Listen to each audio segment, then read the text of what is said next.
reparations you talk about, I think that's for the court to determine. But you and I know that what has breeded all of this is the president's letter to, I mean, that's what has triggered all of this. What's the majority's stance on this? Because it was a unanimous decision for the bill to be passed, even though Afenyomakin had its own issues, but that was ironed out, and then the House unanimously passed the bill. Now we've reached this stage. What's the majority's stance on this? So you see, even the president's stand, people are misinterpreting the present idea of saying or present assertion of the fact that there is a injunction pending before the court. For that matter, I cannot proceed.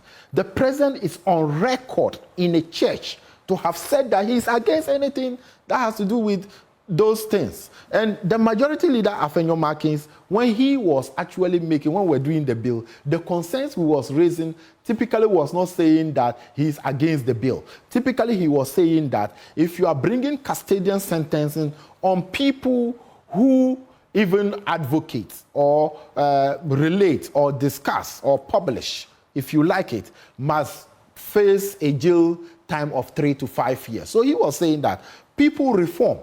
And if you are actually saying that because I am talking something or discussing something that has to do with LGBT, and for that matter, I should go to jail, will that let the person stop? But people have forgotten to realize the fact that, and it will interesting to you to know, if you ask prison officers, the number one community of places that they practice gay is the prisons.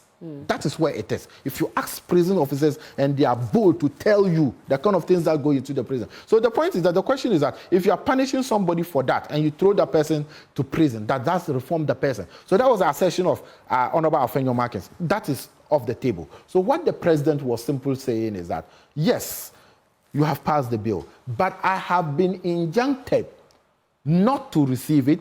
You, Parliament, have been injuncted not to transmit it to me.